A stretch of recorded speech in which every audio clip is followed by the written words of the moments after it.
Voilà, il est 5, je pense qu'on va tout doucement pouvoir commencer. Merci aux 43 participants de nous avoir rejoints. Alors, bienvenue à tous dans cet AgriClub numéro 4 qui s'intitule « Les légumes oubliés en grande culture, nouvelle piste de diversification en région limoneuse ». Je tenais tout d'abord à peut-être me présenter d'abord qui je suis. Je suis donc le nouveau chargé de mission au Galles de Suez-Lignon. Depuis 2 mois, c'est tout récent. Et donc, je démarre par la présentation de cet AgriClub et je remercie tout particulièrement 2 agriculteurs qui ont bien voulu collaborer pour rendre cet événement possible. Donc, Caroline de Villers et Alexandre Flamand, respectivement de la ferme du plein air et la ferme du Vieux Tilleul. Alors également, je remercie les différentes ADL, donc l'ADL de Berlot, dont CLFM gère, ainsi que l'ADL de Villers-le-Bouillet et la Fondation rurale de Wallonie, avec qui nous avons travaillé à l'organisation de ces AgriClubs. Je vous propose de commencer par une brève introduction, et puis ensuite nous passerons aux 2 interventions de nos intervenants, si vous le voulez bien.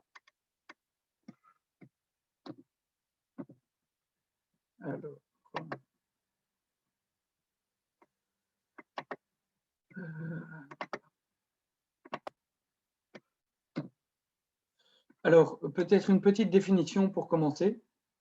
Les légumes oubliés, qu'est-ce que c'est finalement?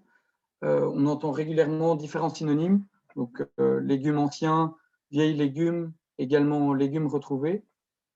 Donc il faut considérer que ce sont des légumes qui sont cultivés depuis des siècles, certains depuis bien plus longtemps que d'autres. Alors, il faut considérer que ces légumes-là sont tombés en désuétude après la Seconde Guerre mondiale, voire bien avant, donc même avant la Première Guerre mondiale. On en discutera par la suite avec différents exemples. Alors, je vous propose de les classifier pour essayer de comprendre de quoi il s'agit finalement.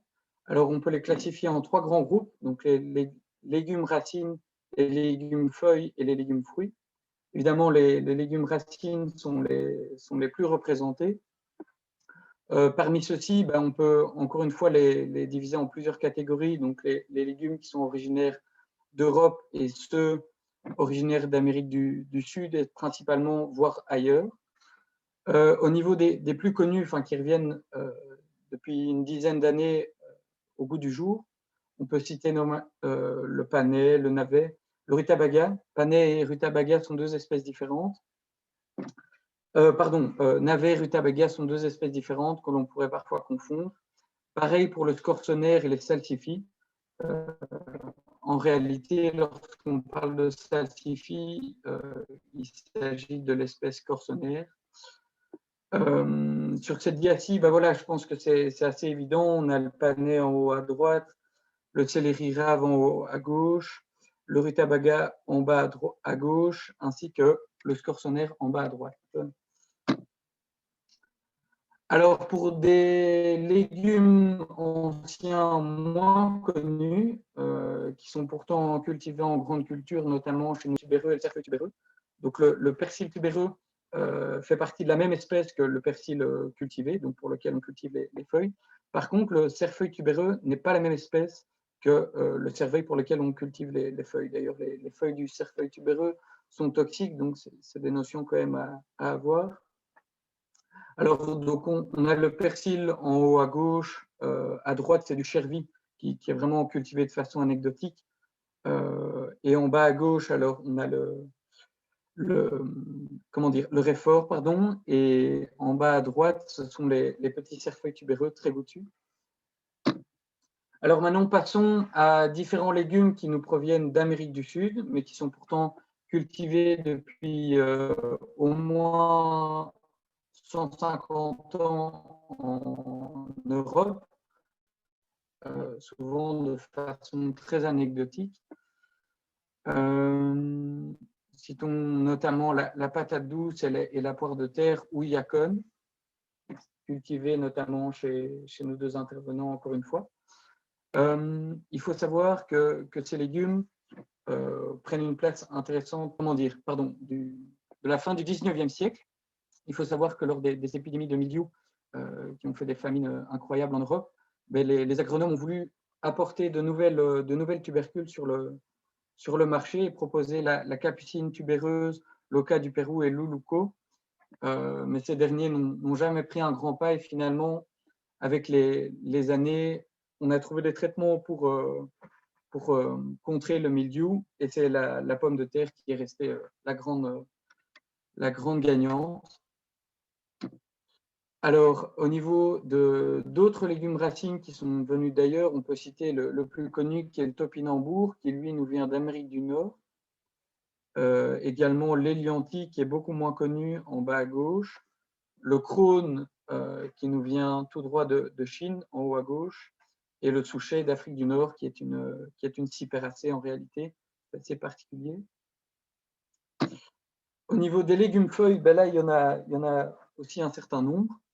Donc, différents choux, le pissenlit et d'autres légumes oubliés qui sont pour l'instant considérés plutôt comme des adventices, enfin, qui sont totalement considérés comme des adventices. On parle du kénopode, de la roche, de l'ortie. L'ortie qui fait dernièrement l'objet de certaines cultures, notamment pour réaliser des engrais naturels. Alors, on peut passer à la dernière slide au niveau des légumes fruits. Donc ici en haut à gauche, on peut voir le dolic qui a l'air d'être un petit haricot, mais qui est en réalité une autre espèce qui nous vient tout droit d'Afrique en réalité, mais qui a été cultivé durant tout le Moyen-Âge en Europe. Alors en haut à droite, on peut reconnaître les butternuts et en dessous les pâtissons qui commencent à être très connus et très réputés.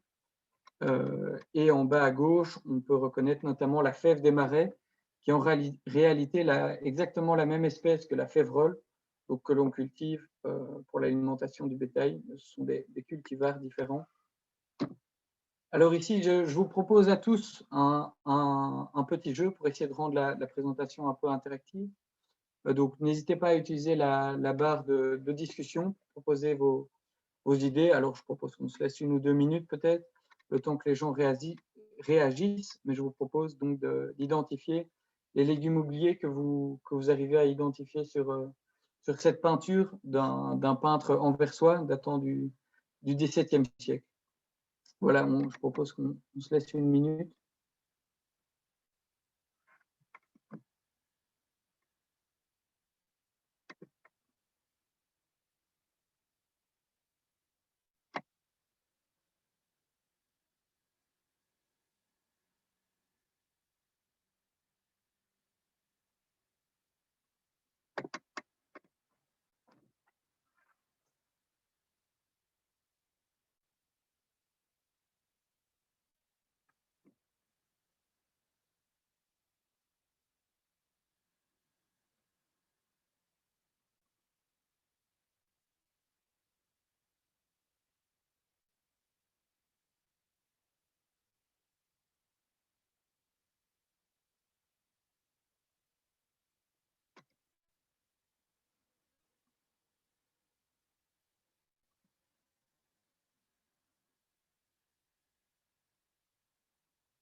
Je vois qu'on a déjà pas mal de réponses intéressantes.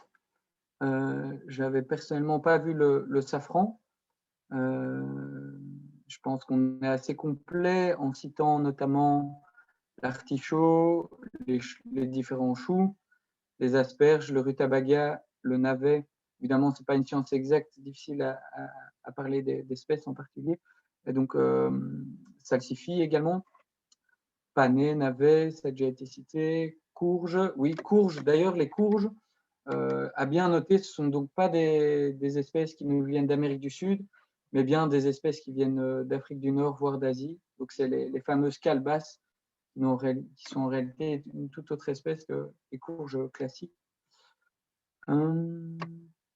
Et je vois d'autres réponses encore. Oui, un cheval, oui, c'est vrai. Ce n'est pas un légume oublié. Fève, tout à fait, j'allais le dire. Mais je pense qu'on a été plutôt complet. C'est chouette. Merci d'avoir participé. Toujours sympa. Alors, maintenant, je vais vous proposer brièvement d'attaquer une étude de Lucé Louvain, discuter des conclusions d'une étude de Lucé Louvain, qui discute justement de la filière légumière en Wallonie. Donc, l'étude date de 2020, c'est tout récent. Donc, elle s'intitule « L'état des lieux et scénarios à l'horizon 2050 de la filière légumière en région wallonne ». Donc, elle traite uniquement du cas des petits pois, haricots verts, carottes et oignons. Et celle-ci, pourquoi celle-ci nous intéresse? Parce qu'elle discute de 3 scénarios différents à l'échelle de la filière. Donc, je vais vous les présenter ici. Très brièvement, nous aurons peut-être l'occasion justement de poser la question, une fois que nos 2 intervenants auront fini leur présentation respective, de voir peut-être, étant donné que ce n'est pas une science exacte et qu'on parle d'hypothèses et qu'il est difficile de prédire l'avenir, mais peut-être de savoir leurs intuitions, connaître leurs intuitions, voir quel modèle envers quel modèle eux croient pour l'avenir de cette filière. Donc, alors ici, on a plusieurs colonnes. Donc, le T représente la filière de transformation et le F représente la filière du frais. Donc, alors, si on regarde le graphique au niveau de 2050, on peut voir que, ici on parle du premier scénario, on peut voir que la filière du bio est passée de 10 à 32%, que la filière du zéro traitement est passée de 1 à 4%, et que la filière du... Enfin, donc, là, je parle uniquement du marché du frais, parce que c'est de ça qu'on discute durant cette présentation, et que la filière conventionnelle a également régressé.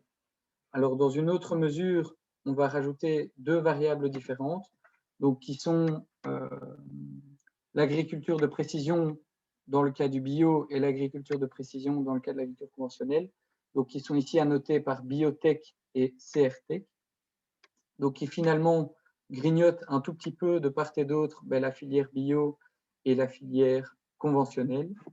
Mais donc on reste dans un cadre de 46% de conventionnel, en tout cas pour la filière du marché du frais. Et alors, un troisième scénario alternatif a été présenté, donc qui lui présente un tout bio à 50%, mais du coup qui impliquerait une main-d'œuvre immense. Et donc, évidemment, ce n'est pas un scénario représentatif de la tendance actuelle. Voilà. On aura peut-être l'occasion d'en discuter tantôt après les interventions de nos 2 participants. Donc, je propose de laisser la main pardon, pas à Caroline, mais à Alexandre Flamand. Alexandre Flamand, si tu veux bien nous rejoindre et nous proposer ton intervention. Oui, bonjour à tous. Alors, attendez, parce qu'il faut que je partage.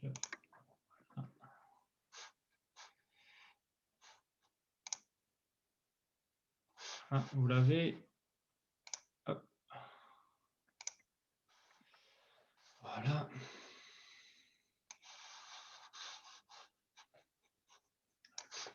Donc, bonjour, donc moi c'est Alexandre Flamand de la ferme du Vieux Tilleul.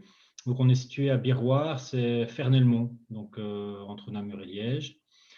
Donc, on a plusieurs activités sur la ferme. Donc, on réalise les petits gris de Namur depuis près de 30 ans, donc c'est ma maman qui a commencé. Ensuite, on a l'activité de légumes retrouvés qu'on a commencé il y a plus ou moins 15 ans. Et alors, on a encore un magasin à la ferme. Et donc ici, on va se concentrer un peu plus sur l'activité de légumes retrouvés. Mais l'idée qu'on voulait montrer, c'est que voilà, on on est une ferme un petit peu atypique dans le sens qu'on fait toujours des trucs un peu spéciaux, quoi, hein. Donc les escargots, les légumes retrouvés, etc. Ben ça s'inscrit dans des produits différenciés, on va dire ça comme ça. Un bref historique. Donc, on a commencé. Donc, c'est mon papa et ma maman qui ont commencé les escargots en 86. Et déjà à ce moment-là, il y avait des petites cultures, mais mon papa était militaire de carrière et donc il n'a pas du tout. Il cultivait comme ci, comme ça, mais il faisait des céréales en gros, hein. Et c'était sur 15 hectares, donc c'était une relativement petite culture. Et par contre, en 2000, il a commencé à faire des courges de manière un peu plus professionnelle, on va dire ça comme ça. Il a pris un 4/5e et pour finir, il a été retraité assez tôt de l'armée et il a commencé un peu plus avec la culture de panais, donc en 2002. Et donc là, on a eu 2-3 marchés via la grande distribution. Et de là, sont venus s'ajouter le persil tubéreux, les ramonas et puis toute une série d'autres légumes qui sont venus après. Donc moi, j'ai rejoint la société en 2017 et on a commencé à ce moment-là à se convertir au bio. Et donc ici, on est encore en conversion, mais on a quasi donc les 15 hectares qui sont en propriété sur la ferme, qui sont déclarés en bio et qui seront bio dans les 2-3 années à venir. Alors, je voulais juste donner aussi une petite idée sur l'objectif de la ferme. Alors, ce qu'on essaie de faire, nous, c'est de commercialiser des produits alimentaires insolites. Donc, comme j'ai dit, on fait toujours des trucs un petit peu particuliers. Et alors, on s'adresse directement au marché B2B et B2C. On essaye de raccourcir la ligne, de raccourcir la chaîne de vente, de l'avoir la plus courte possible. Alors, ça dépend un peu des marchés, mais en tout cas, en légumes, par exemple, on n'a jamais démarré la vente via des grossistes, par exemple. Alors, je pense que c'était pas une question qu'on ne voulait pas le faire ou quoi que ce soit, mais dans notre modèle, ça ne se mettait pas très bien, quoi. Et donc en gros, on travaillait en direct avec des grandes surfaces ou avec des petites et moyennes surfaces, mais on travaille beaucoup en direct avec des magasins, quoi.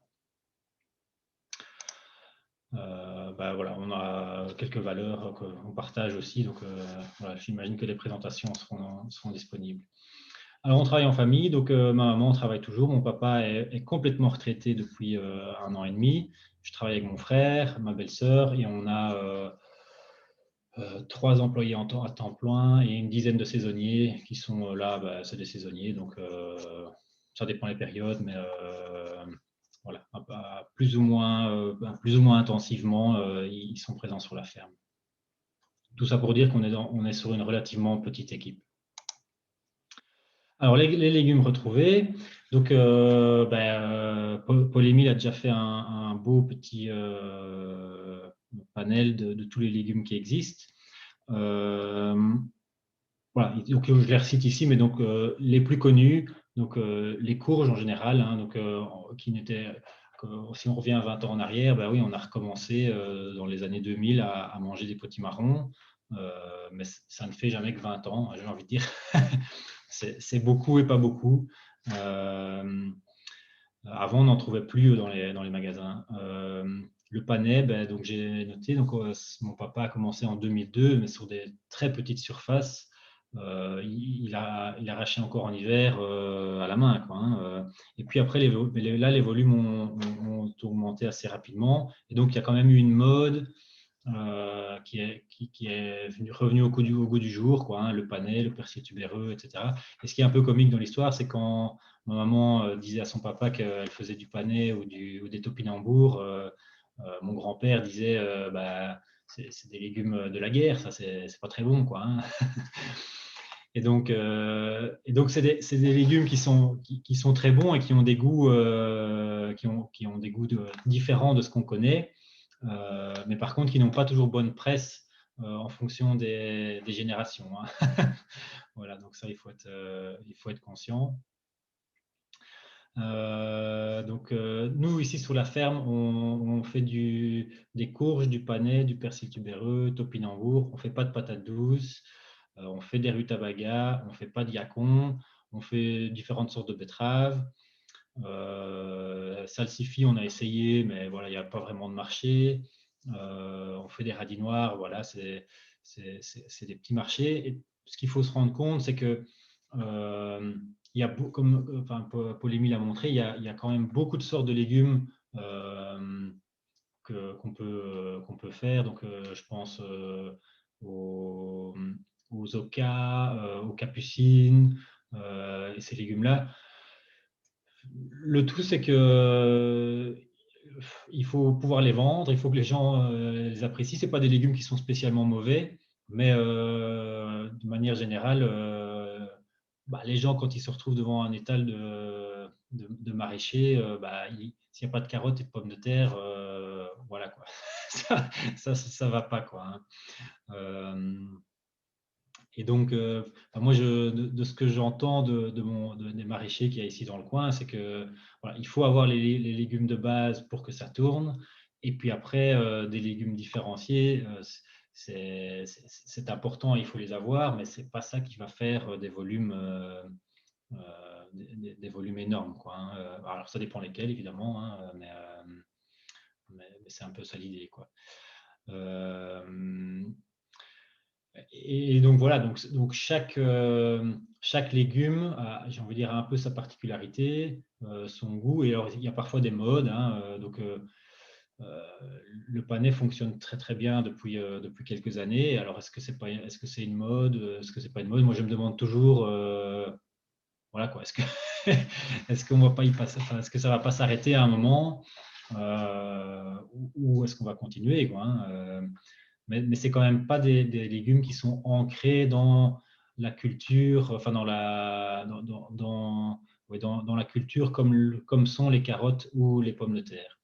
Alors, il faut parfois regarder un petit peu à l'étranger, mais en Angleterre, par exemple, le panais fait office de pomme de terre presque là-bas. Hein. Donc, le dimanche à midi, on mange plutôt une purée de panais que des frites. Et donc, si vous allez toute l'année en Angleterre, ils sèment des panais sur tout le tour de l'année. Ils récoltent toute l'année en hiver. Et donc, ils ont vraiment une relation avec le légume qui est différente, enfin, en tout cas avec le panais, qui est différente que celle que nous, on a. Quoi.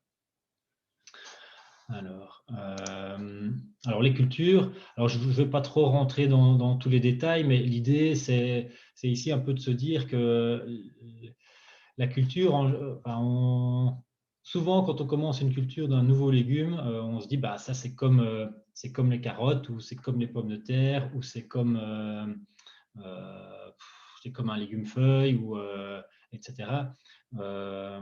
Et puis après, c'est là que les pièges commencent. Quoi, hein. Donc, c'est les difficultés se cachent dans les détails. Et donc, un panais, ça, oui, ça se cultive comme une carotte, mais voilà. Hein, donc, l'arracheuse, c'est pas forcément, il faut pas forcément les mêmes réglages. La conservation, c'est pas forcément la même chose. Le semis, les dates de germination. Et donc, tout ça fait qu'au final, c'est pas comme une carotte en fait. Hein.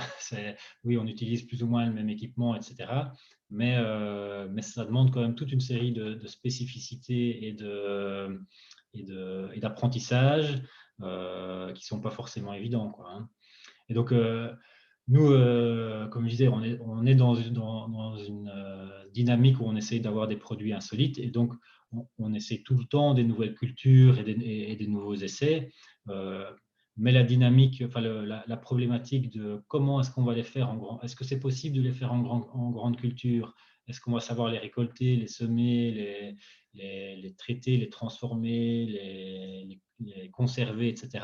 C'est des questions qui viennent assez rapidement dans la sélection, parce qu'on sait que ça devient vite problématique. Hein. Et donc, voilà, c'est pas forcément évident. Et ça demande du temps parce qu'évidemment, on est voilà, on va faire un essai sur 20 arts d'un légume.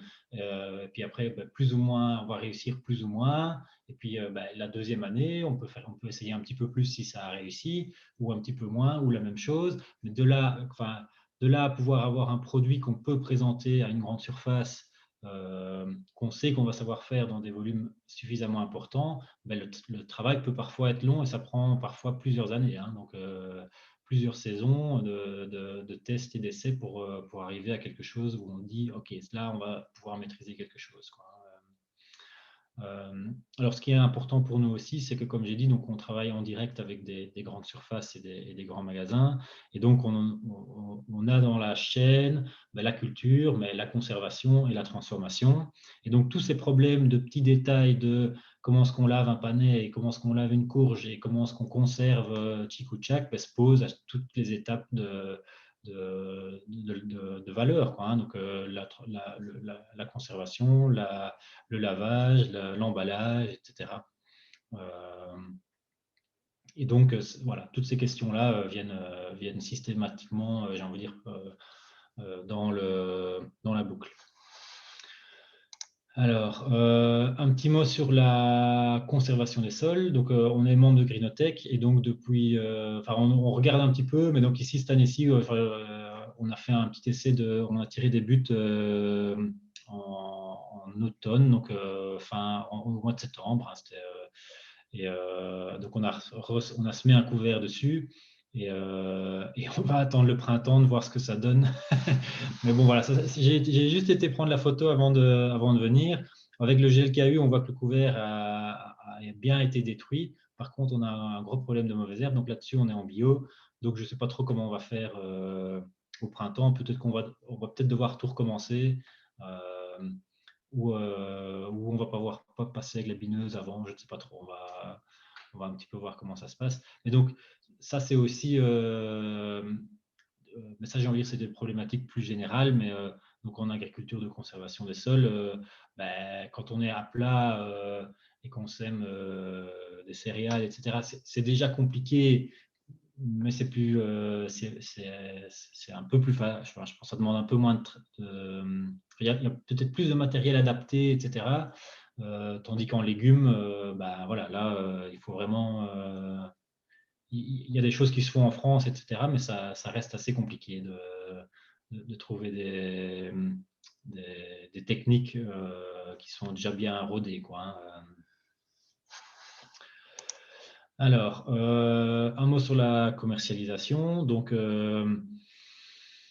en gros, il y a 3 grands types de commercialisation. J'apprends rien à ce niveau-là, mais donc il y a les grandes surfaces, les petites et moyennes surfaces et plutôt la vente directe. Alors, les grandes surfaces, de manière générale, ce qui est compliqué, c'est d'entrer, quoi. C'est d'avoir le ticket d'entrée. Et là, nous, la difficulté qu'on a, c'est vu qu'on ne fait pas de pommes de terre et pas de carottes, on a toute une gamme de légumes qui est intéressante, mais qui reste des petits marchés, des petits volumes pour les grandes surfaces.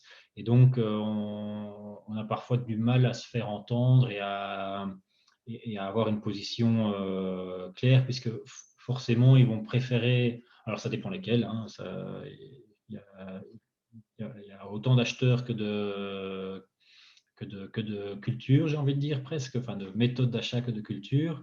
Mais il y en a quand même beaucoup qui préfèrent aller chez leur grossiste où ils ont tous les légumes et tous les produits dont ils ont besoin, que de multiplier le nombre d'intervenants. Et donc nous, on va être un petit intervenant sur des petits produits. Et donc, c'est pas forcément évident de rentrer dans ce type de marché. Alors, c'est forcément très concurrentiel. Et par contre, après, c'est un des seuls moyens d'avoir des volumes réels. Donc, je parle toujours des légumes oubliés, des légumes retrouvés. Parce que, comme je disais, vous allez retrouver. Donc, si on travaille dans une moyenne surface, oui, ils vont vendre du panais, ils vont vendre du persil tubéreux, mais les volumes, ça n'a rien à voir par rapport à des pommes de terre et des carottes, quoi, hein. Et donc, il faut bien réfléchir là à son équilibre entre les coûts de transport, la gestion administrative Vous allez faire pour un petit magasin qui va devoir avoir du produit frais toute la semaine, vous allez devoir faire 1 ou 2 livraisons, parfois 3 livraisons. Il faut vraiment que ça en vaille la peine. En légumes, voilà, le coût de transport, c'est le dernier coût, mais c'est celui qui fait le plus mal. Et puis, voilà, la gestion administrative derrière, tout ce qui est facturation, gestion des notes d'envoi, gestion des clients, etc. Forcément, quand on a beaucoup de petits magasins de moyenne surface, ça fait beaucoup de clients à gérer, beaucoup d'interactions, beaucoup de factures, beaucoup de notes d'envoi, etc. Et donc là, il faut être bien équipé, bien armé pour pouvoir faire face à ça, quoi. Le dernier point, c'est la vente directe.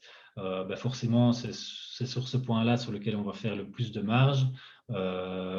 Mais il faut que, voilà, en termes de volume, il n'y a rien à faire. En vente directe, on ne saura jamais faire que du maraîchage, hein, et donc qui est très bien, qui est dans une autre dynamique que du légume en grande culture, quoi, hein. Et donc voilà pour la commercialisation. Je réfléchis si j'avais autre chose à dire. Je vais un peu plus vite que prévu, Paul-Émile, tu vois. Ah oui, c'est vrai, j'ai oublié. Je vais revenir un petit peu en arrière. Voilà, Pas de souci, pas de souci. je reviens un petit peu sur les panais. J'avais pris 2-3 notes. Et donc, attendez, hein, je relis un petit peu mes notes.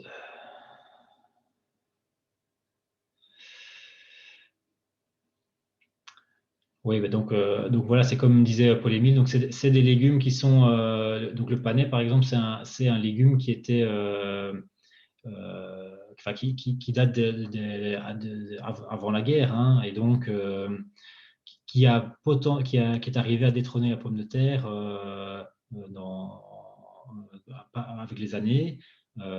Probablement qu'ils ont eu un problème de mildiou à l'époque, mais et donc c'est le panais, c'est le bon exemple du légume qui est revenu au goût du jour et qu'on voit maintenant de manière générale dans tous les magasins. Mais comme je disais, je ne sais pas, alors est-ce que c'est un effet de mode? Est-ce que ça va rester pour 10 ans, 15 ans, 20 ans?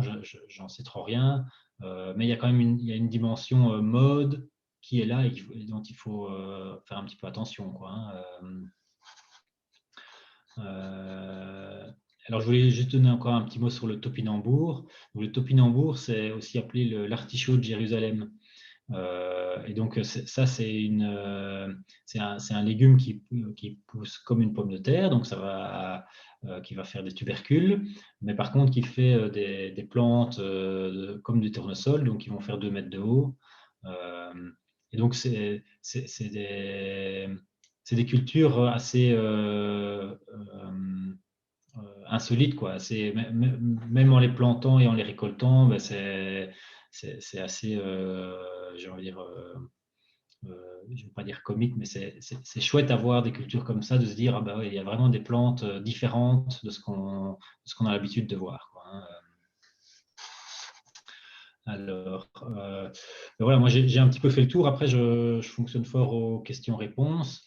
Mais je voulais juste terminer par l'étude dont Paul-Émile a parlé. Et donc, il me l'a envoyé, et donc j'ai parcouru un petit peu. Bon, alors il faut la lire pour vraiment pouvoir faire la part des choses et vraiment ne pas s'arrêter comprendre bien les chiffres. Mais ce qui m'a quand même le plus marqué, c'est voir les quantités de légumes qui sont produites en Belgique et la Flandre par rapport à la Wallonie. On voit qu'il y a de la marge, hein. On a du boulot et je pense qu'il y a des clients et des magasins, des marchés qui sont intéressés par retrouver des légumes cultivés plus proches de chez eux. Je pense aux choux-fleurs ou aux choux de Bruxelles même. C'est des cultures qu'on ne voit pas du tout en Wallonie et qui pourtant sont des légumes qui sont pour moi plus facilement commercialisables, même si le marché est déjà mature et que c'est peut-être plus difficile. Enfin, la difficulté est ailleurs, mais mais pour moi, j'ai l'impression que c'est des cultures qui sont plus accessibles que le marché du persil tubéreux ou du topinambour, par exemple, qui sont vraiment des petits marchés très difficiles enfin, qui sont très vite remplis, quoi, très vite full, quoi. Et donc, voilà, ça c'est plutôt sur l'idée de discuter, de voir les pour et les contre. Et alors, moi, ce que je me posais aussi comme question, c'est comment est-ce que. Enfin, alors, mon histoire, enfin, moi, je ne suis pas agriculteur de base, donc je suis revenu dans la ferme il y a 2-3 ans. Euh, euh, mais je me demande comment historiquement, comment c'est possible ou pourquoi est-ce qu'on a arrêté de faire des choux-fleurs en Wallonie. J'imagine qu'il y a des raisons là-bas derrière, mais voilà, ça c'est un petit peu l'idée. Donc voilà, je ne sais pas si on fait des questions-réponses maintenant ou si on laisse Caroline présenter et puis qu'après on reprend. Je propose qu'on laisse la place à Caroline, comme ça peut-être qu'après on puisse passer aux questions-réponses. Et là, dans ce cas-là, ben, vous pourrez jongler entre l'un et l'autre si l'un ou l'autre a plus d'affinité avec l'une ou l'autre question. Ça marche. Ça te va, Caroline? Très bien, parfait. Merci, Alexandre. Je partage également mon écran. Je vois qu'il y a déjà pas mal de questions. On va pouvoir en brancher tout à l'heure dessus. Donc, n'hésitez pas à les mettre dans la barre de discussion.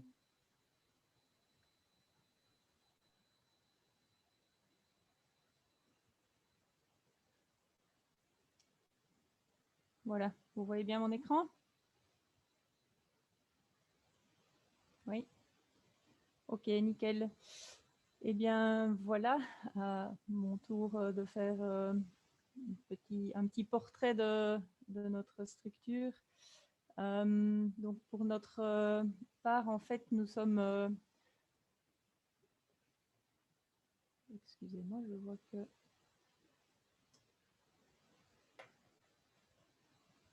Voilà, excusez-moi. Donc, qui sommes-nous? Je mets ici ferme familiale au pluriel parce que j'ai la chance d'être active dans 2 structures familiales. Je suis moi-même en association avec mon frère Denis sur l'exploitation familiale située à Ligné. À voir la liste des participants, je pense que plusieurs reconnaissent le porche de la ferme qui est ici. Et donc, mon frère Denis a repris l'exploitation en 2010 en partie. Et puis, lorsque mon papa s'est retiré en 2016, j'ai eu la chance de pouvoir le rejoindre à ce moment-là. Et je suis également mariée avec Manu, qui lui-même est actif sur la ferme familiale chez lui, qui est située plutôt du côté d'Aiguezé, donc à Meux, et également quelques terrains à Torrent-Baie-Saint-Tron.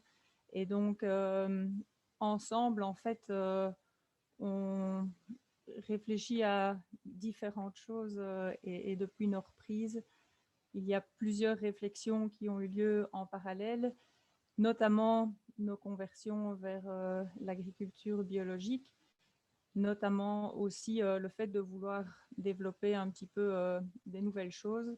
Et comme on a eu la chance de part et d'autre de reprendre des fermes assez saines finalement, très bien gérées jusqu'à ce moment-là, on a eu le luxe de pouvoir effectivement un petit peu réfléchir à d'autres pistes, étant donné que les fermes étaient historiquement cultivées en grande culture, dont des légumes et des pommes de terre. Une partie également sont irriguées et donc ça va aussi être une force pour le développement de certains autres légumes. Et donc au fil des discussions et des réflexions, on a eu l'idée un petit peu folle de faire, il y a quelque temps, des premiers tests de culture plus atypiques, et c'était la patate douce. Je mets ici 2017, premier test patate douce, mais en réalité, en 2016, on a démarré dans notre jardin, tout simplement, en se disant, est-ce que c'est possible de cultiver ça par chez nous? Mon mari est un jour revenu avec quelques tiges, et voilà, on a planté ça, on a vu que ça avait pas trop mal donné. Puis on a décidé d'en mettre quelques arts l'année suivante au coin d'une parcelle. Et il a fallu, je vais en reparler après, mais beaucoup d'essais-erreurs, comme en parlait Alex tout à l'heure, c'est vraiment, vraiment vrai. C'est pas si simple de démarrer de nouvelles cultures, mais c'est également très satisfaisant lorsqu'on voit que ça donne quelque chose. Et donc, fort de ces tests-là et fort aussi de partager le constat qu'en conventionnel, jusqu'alors, les filières, elles sont déjà quelque part toutes tracées. On conduit ses céréales chez le négociant du coin, on conduit ses betteraves à la sucrerie, on conduit ses légumes chez SB Frost. Mais on a constaté qu'en développant des nouvelles cultures comme celle-là et surtout en bio, eh bien, les filières de commercialisation, fatalement, elles n'existaient pas. Et donc, on a dû prendre en main un petit peu notre sort à ce niveau-là, que ce soit au niveau de la culture, du stockage. On va vite voir qu'on va devoir laver nos produits, également les stocker. Et donc, ça nous a poussé à créer Belgo Bio. Et donc, Belgo Bio, c'est en fait une coopérative qui regroupe 5 membres, donc les 3 personnes dont je vous ai parlé jusqu'à présent, mais on a également au sein de la coopérative un copain agronome et un autre agriculteur, donc Thierry Léonard, qui habite à Ouassège. Et on a voulu un petit peu élargir, si je peux dire, le partenariat pour ne pas être uniquement des membres de la sphère familiale. On jugeait que c'était assez sain aussi d'avoir d'autres idées, d'autres visions, toujours plus dans 5 têtes que dans une, comme je le mets, mais aussi d'autres compétences, d'autres expériences.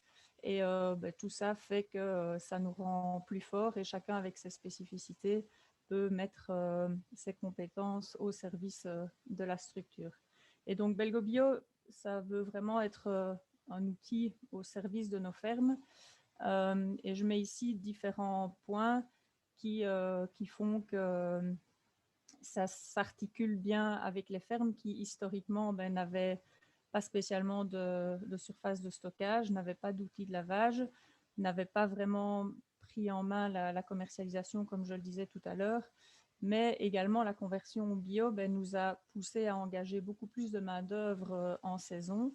Et fatalement, cette main-d'œuvre, quand on en trouve de qualité, on a envie de la conserver toute l'année. Et pour occuper cette main-d'œuvre pendant l'hiver, c'était bien utile de pouvoir commencer également le lavage de nos légumes.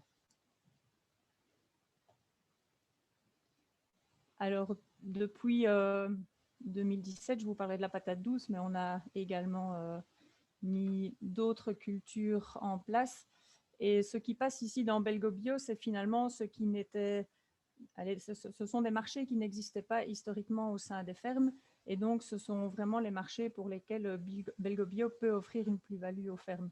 Mais concrètement, les pommes de terre, les carottes qu'on cultivait historiquement également pour le marché du frais sur nos fermes familiales, eh bien, restent tout à fait dans les filières qu'elles utilisaient jusqu'à ce moment-là.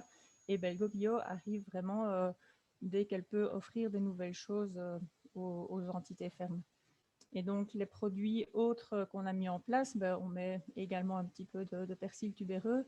Je mets ici carotte précoce, ce n'est pas vraiment un légume oublié, mais c'est un moment de l'année très précis pendant lequel on peut se différencier des gros laveurs qui existent en Belgique. Donc, une très courte période au mois fin août, début septembre, où on peut commercialiser auprès de certains grossistes des carottes précoces. Le chou doux, je vais en reparler, c'est pas un légume oublié non plus, mais c'est un petit légume atypique. Des butternuts et du yacon. Le yacon, c'est le petit nouveau de cette année-ci, qui a été mis en très petite surface. Mais voilà. Donc, ce sont autant de nouvelles techniques culturelles à s'approprier. Ça demande beaucoup de temps et d'énergie, comme le disait Alex, et tout ne fonctionne pas non plus. Il y en a d'autres qu'on a un petit peu testé et puis on s'est rendu compte que, comme disait Alex aussi, on pensait que ça allait être facile, que ça allait être comme un autre légume ou comme une autre culture. Et finalement, non, c'est pas si simple. Et donc, on ne continue pas non plus tout ce qu'on a testé. Alors, ici, un petit slide sur la patate douce parce que c'est ça finalement qui a initialement permis le développement de Belgo Bio. Et là aussi, quand on a démarré en 2017, on nous a pris pour des fous. Ce n'était pas du tout connu, cette culture par ici. Même le légume en tant que tel n'était pas très, très connu dans les familles. Et quoi qu'on puisse en penser, la patate douce, en fait, n'est pas du tout de la même famille que les pommes de terre. C'est plutôt de la même famille que le lierre.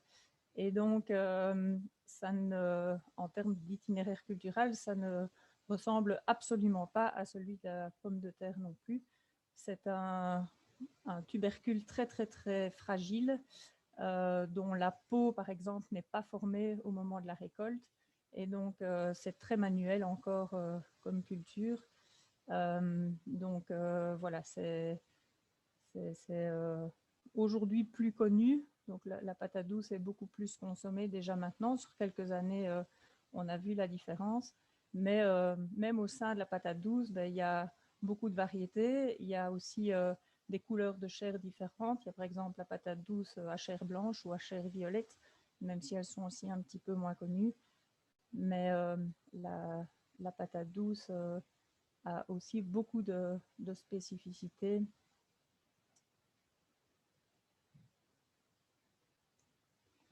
Alors le yacon, je le disais, c'est le petit dernier qu'on a implanté cette année, pour lesquels on a fait quelques tests. Un tubercule issu d'Amérique du Sud. Et en Wallonie, c'est plutôt appelé la poire de terre. C'est aussi très très peu connu. Et donc là, le marché n'est absolument pas mature. Mais voilà, on l'a fait un petit peu découvrir cette année-ci. Il faut aussi qu'on trouve des idées recettes, par exemple. Ça fait partie des challenges. C'est bien beau de se dire on veut faire découvrir des nouvelles choses, mais le challenge commercial à côté de ça est aussi assez important. Et même si c'est grâce au fait qu'on soit plusieurs qu'on peut un petit peu chacun se focuser sur certains créneaux, donc les cultures, la commercialisation, etc. Le challenge commercialisation pour des produits peu connus est vraiment énorme.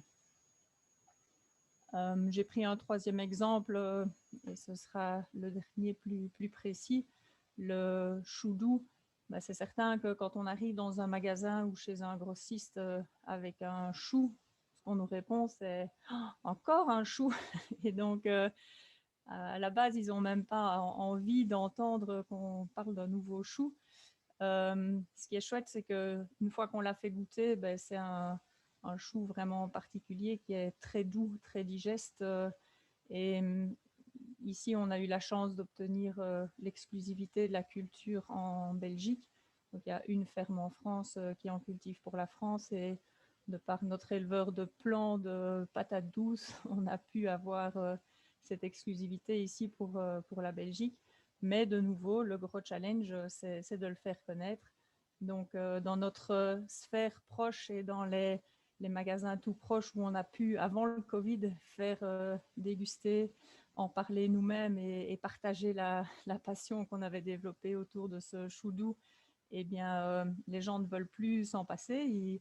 Ils viennent en rechercher et en redemandent, mais au niveau d'une grande surface ou autre, faire découvrir le produit, c'est encore une autre étape. Alors, quel débouché pour tous ces produits? Notre philosophie à ce niveau-là est de dire que nos produits, on veut qu'ils soient accessibles par tous les types de consommateurs. Et donc, on les propose autant dans les coopératives locales type SBICOOP, ici tout près de chez nous, que des magasins locaux bio et non bio, les épiceries locales. Voilà, chacun de choisir s'ils souhaitent nos produits ou pas, mais en tout cas, on les propose à tout le monde. Nous, on s'adresse aussi à des grossistes bio bien connus. Et c'est vrai que si on veut faire un petit peu de volume, entre la grande surface et les petits magasins, il faut pouvoir passer par des grossistes simplement pour l'aspect logistique, parce que aller livrer nous-mêmes à Mons, à Charleroi, à Tournai et à Bruxelles, c'est compliqué, c'est encore un autre métier. Et donc, quand on a des structures type Interbio, Biofresh ou d'autres, ça aide quand même à développer un petit peu de volume. Alors, les grandes et moyennes surfaces, on a aussi la chance d'avoir pu rentrer chez 2 grandes surfaces. Bon, c'est pas facile tous les jours, il suffit pas d'y rentrer, il faut y rester. Que ce soit par rapport à la discussion sur les prix, sur les qualités, etc. Et de nouveau, une grande surface n'est pas l'autre, hein. Il y en a chez qui c'est plus facile que d'autres. Le fait qu'on soit en bio, certains imposent l'emballage aussi, vu que les produits bio et conventionnels vrac ne peuvent pas coexister au sein d'une même surface. Mais là aussi, notre philosophie a été de dire qu'on souhaitait maintenir nos produits bio en vrac. Donc, c'est pas, pour cette raison-là, c'est pas facile de rentrer partout non plus. Et puis, même si c'est assez anecdotique, ici, cette année-ci, on a démarré quelques ventes directes qu'on fait chez nous une fois toutes les 3 semaines, tous les mois, simplement parce que la demande de nos contacts proches était un petit peu insistante et que finalement, c'est très chouette d'avoir ce contact avec le client en direct, mais c'est encore un métier supplémentaire qui demande beaucoup de temps et beaucoup d'énergie. Donc voilà, on ne sait pas tout faire et à tous ceux qui nous demandent si on veut un jour ouvrir un magasin à la ferme, pourquoi pas, mais c'est encore un métier supplémentaire et donc ça demandera encore des ressources différentes. Et donc, ces différents débouchés permettent de trouver quelque part un équilibre dans les critères que j'ai mis ici sur la droite. C'est sûr que Alex en a bien parlé au niveau des volumes, en fonction de l'endroit où on s'adresse, c'est très différent. Au niveau des marges, c'est sûr que certains discutent plus que d'autres, mais là, c'est à nous de calculer notre coût de revient.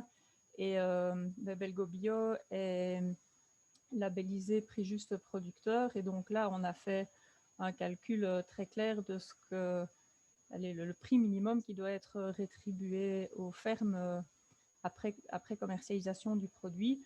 Et donc, cette année-ci, par exemple, on a fait le choix pendant 4 mois de ne pas livrer une grande surface, donc une centrale de grande surface, pour lesquelles on avait pourtant prévu du volume, mais qui ne nous offrait pas le prix qu'on avait jugé minimum. Et donc, on a décidé de prendre le risque de la conservation et de ne pas servir cette grande surface. Donc voilà, c'est un peu un choix à faire, même si c'est compliqué et très stressant quand on a la marchandise qui est là. Mais voilà, ce sont des discussions permanentes.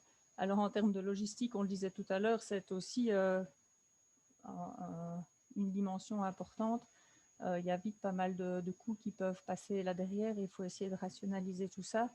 On a la chance de pouvoir travailler avec d'autres producteurs de la région pour quelque part mutualiser certains transports. Donc on essaye de s'entendre entre nous.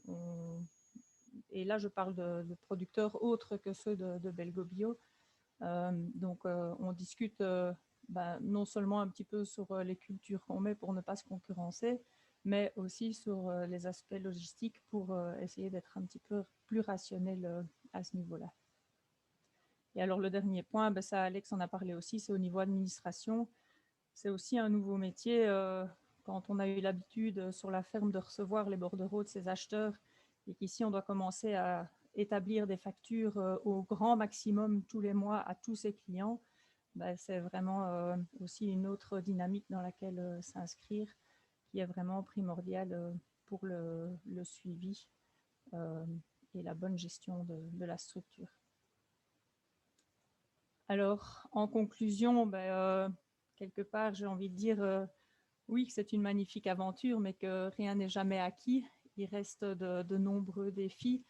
Il y a aucun client n'est acquis, aucune marge n'est acquise, aucune culture n'est acquise, aucun aléa climatique n'est acquis. Et donc, c'est au quotidien une petite bataille. On a encore pas mal de projets, de défis, mais le premier maintenant, ça va être, après ces 4 ans de mise en place, mais plutôt de conforter et de perfectionner peut-être ce qu'on a déjà fait jusqu'à présent.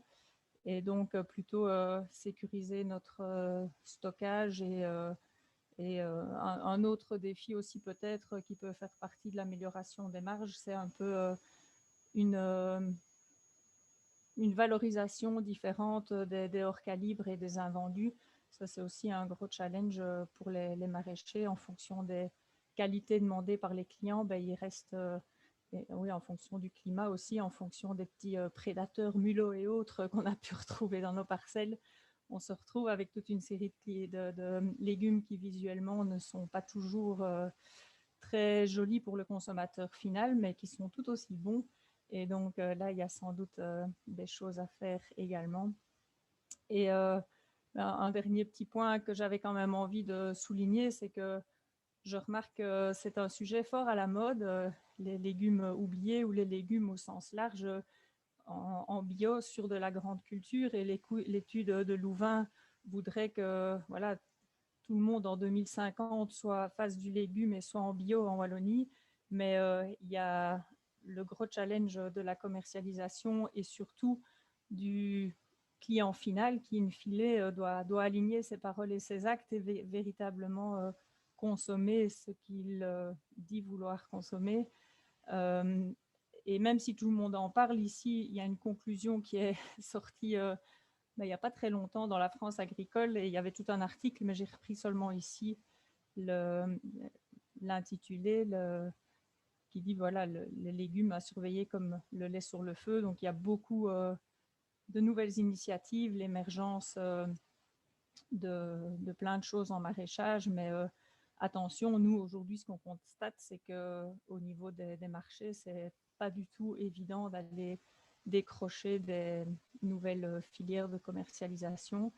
Et voilà, même si on a de la carotte, même si on a de la patate, comme disait Alex tout à l'heure, ben, ça ne suffit pas parce que quelque part, justement, sur ces produits, les gros laveurs et les grosses structures sont tellement déjà aujourd'hui bien installés, bien structurés avec des outils performants pas loin de chez nous que vouloir concurrencer ce genre de ce genre de laveur, ce genre, je ne veux pas dire de clients parce que ce ne sont pas des clients, mais ce genre d'acteurs plutôt sur le marché, ce n'est pas non plus un objectif. Donc, il faut vraiment que voilà, chacun trouve sa place en fonction de ses opportunités, mais il n'y a pas que... Il n'y a pas que le côté facile à voir, il y a aussi tout cet aspect concurrentiel qui n'est pas si évident. Voilà, je vous remercie pour votre attention. Super, merci beaucoup Caroline. Merci à tous les deux. Je propose qu'on passe aux questions-réponses, mais peut-être avant de passer aux questions-réponses, te signaler que lorsque tu parlais d'avoir dit non à une certaine grande surface, il y a Alban qui a dit bien joué avec un point d'exclamation et Hélène Villour qui a dit un grand bravo pour avoir osé. Ben voilà, c'est quand même un risque qu'il faut prendre. Alors, je propose de lire les questions qu'on a déjà reçues et alors à vous de voir si à tour de rôle vous voulez répondre ou si l'un d'entre vous se sent plus à l'aise avec l'une ou l'autre question, n'hésitez pas. Peut-être que William, si tu nous entends, tu pourrais peut-être réactiver les micros des personnes. Peut-être qu'après les questions écrites, on pourrait essayer de passer en des questions orales si c'est dans la mesure du possible. Alors, il y a Alban qui demande quels sont les prix obtenus, négociés, est-ce que les prix sont suffisamment rémunérateurs? Je pense qu'on a déjà évoqué une partie de la question et peut-être que vous voudriez rebondir un peu là-dessus, notamment au niveau de la proportion grande surface, petite surface et vente directe. les différences de prix au niveau de ces 3 voies de commercialisation. Je ne sais pas si l'un d'entre vous voudrait rebondir là-dessus. Disons que c'est parfois. Alors moi, j'ai la difficulté. J'ai deux difficultés. C'est que parfois, c'est pas toujours facile de savoir où est l'étalon. Donc, c'est-à-dire que quand on vient présenter un nouveau légume, ben, faut mettre le prix, quoi. Hein. Et donc, on n'a pas envie de commencer trop bas, mais on n'a pas, mais ni trop pour laisser sa chance aux légumes. Et donc, voilà, ça, c'est pas toujours évident quand on démarre avec un nouveau légume.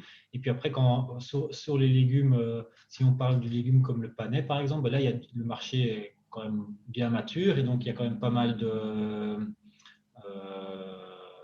d'offres concurrentielles qui viennent sur le marché. Et donc là, voilà, j'ai envie de dire, malheureusement, la concurrence fait, enfin, malheureusement ou heureusement, je ne sais pas comment il faut le tourner, mais la concurrence fait son travail et donc les prix arrivent de gauche à droite. Et donc là pour nous qui sommes une petite structure, le challenge est de pouvoir être suffisamment efficace pour rester dans la course. Et quand vous avez des gens comme Bellorta ou des plus grosses structures qui viennent proposer ces légumes-là, ben, rester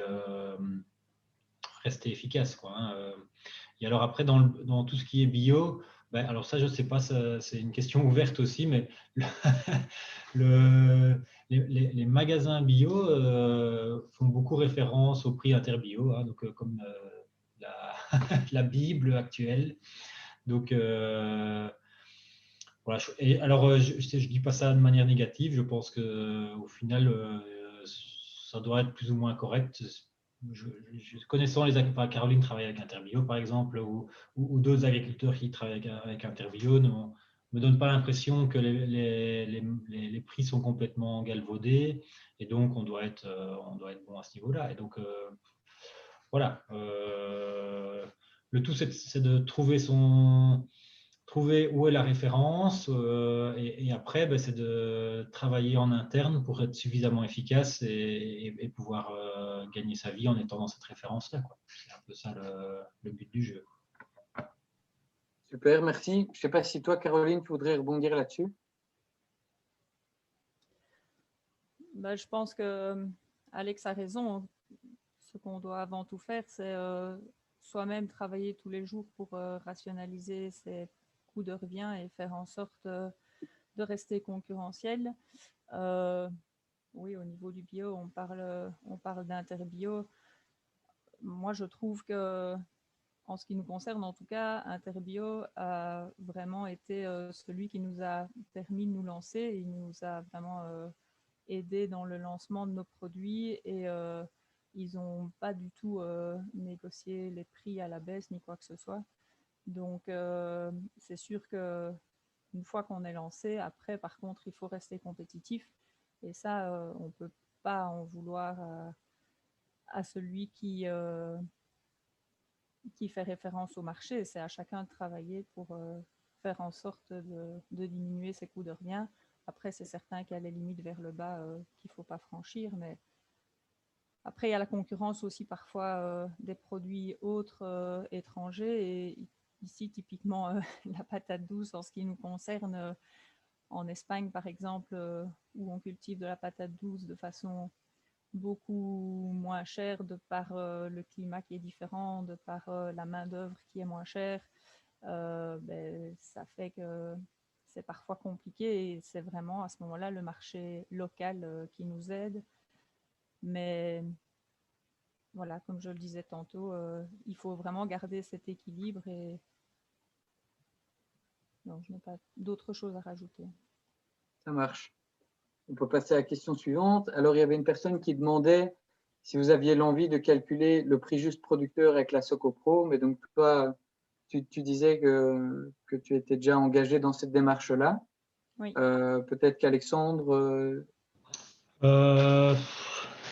J'ai déjà été à plusieurs réunions et c'est plus le manque de temps qui fait qu'on n'a pas fait. Enfin, j'ai envie de dire 2 points. Le manque de temps et j'ai envie de dire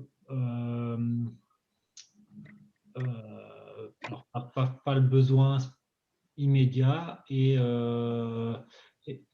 pas la demande non plus.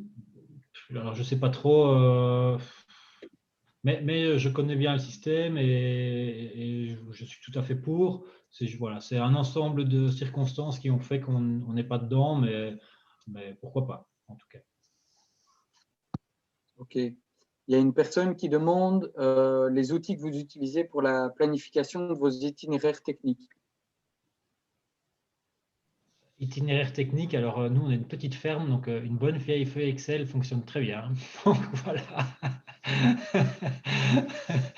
Rien d'autre. Mais voilà, mais j'imagine qu'il y a des outils hyper efficaces auxquels on pourrait s'intéresser. Mais au jour d'aujourd'hui, ça fonctionne comme ça. Mais ce serait peut-être bien de préciser la question. Qu'est-ce que vous entendez par la gestion des itinéraires techniques? Ça peut vouloir dire beaucoup de choses. Ouais, c'est Alban qui a posé la question. Alban, si tu veux préciser ta question, normalement tu as accès, tu peux activer ton micro et ta caméra si tu le souhaites. Voilà, si tu nous entends, n'hésite pas. Oui, vous m'entendez? Oui.